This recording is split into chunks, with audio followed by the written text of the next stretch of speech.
All right, welcome back. This is example 3 for Math 335. This is 1 a day 19, example 3. And so in this problem, we're looking at a linear transformation from R4 to R5. Sorry, I said that backwards, from R5 to R4. And it's asking us to compute the transformation on the vector V. This is our vector V, and this is our transformation matrix A. And so we're going to compute this transformation, and then the second part of the question is to figure out um, the nullity of A, which is the nullity of the transformation. So those are the two things that we're going to tackle, and we're going to jump over to technology to solve this. Okay, so we're in WMX maximum, primarily because when you get into vectors larger than 3, GeoGebra doesn't handle it super well. So we're going to go ahead and create our matrix A. But those are very similar to GeoGebra, except for the notation is a slight difference. So this is going to be the top row here. And then the second row. And then the third row. That's pi right there, 3, 1, 4. All right. 5, okay. So there's A, and now let's make our vector V. So it's very similar, just instead of having, we're going to have rows of single elements because we're making a column vector. 1, 2, 3, 4, 5. Perfect. Okay, so there we are. And then what do we want to do? We wanted to multiply. We wanted to find the where does it transfer the transformation. So let's go ahead and multiply A times B. And then we also wanted to know the null space. So we're going to find the null space of A.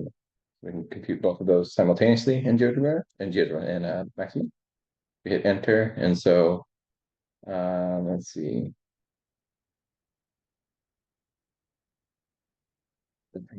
Yields 15, 13, 8, and 8. So the vector 1, 1, 1, 1, 1 gets mapped to 15, 3, 13, 8, and 8. And the null space is the vectors of the form. It's the span of the vectors of the form negative 110, negative 77, negative 84, 26, 210, and negative 6.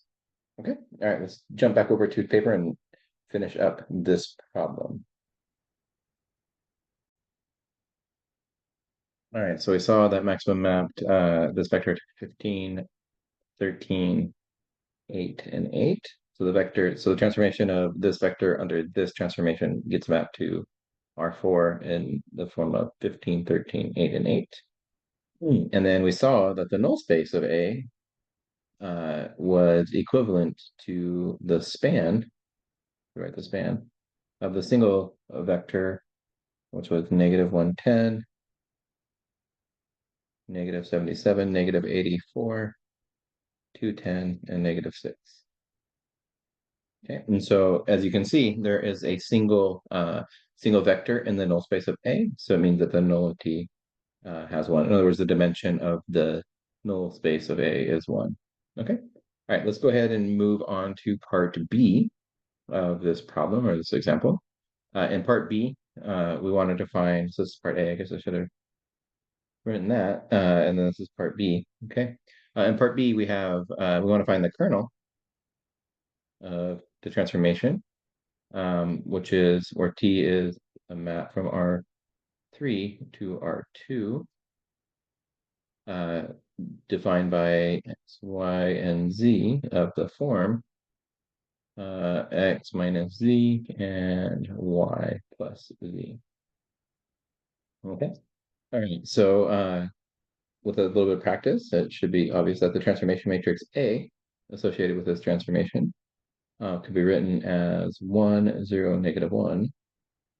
And let's see what 0, 1, 1. Okay.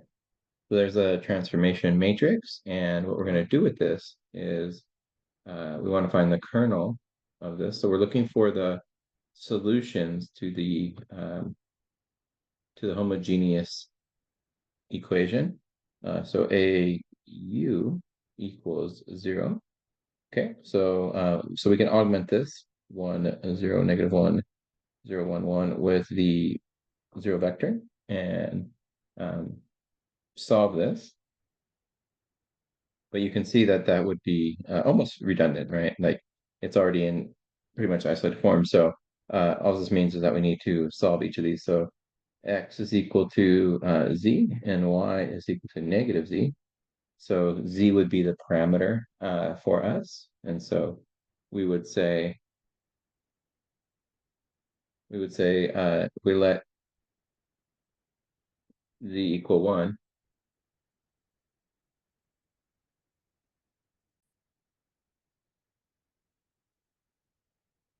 So if we let z equal 1, then the null space would be 1, -1, 1.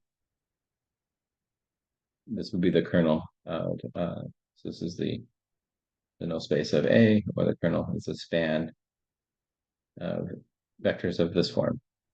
Okay, so it's pretty straightforward. This particular transformation is really nice for this. Okay, all right, I hope that was helpful, and I'll see you in the next example.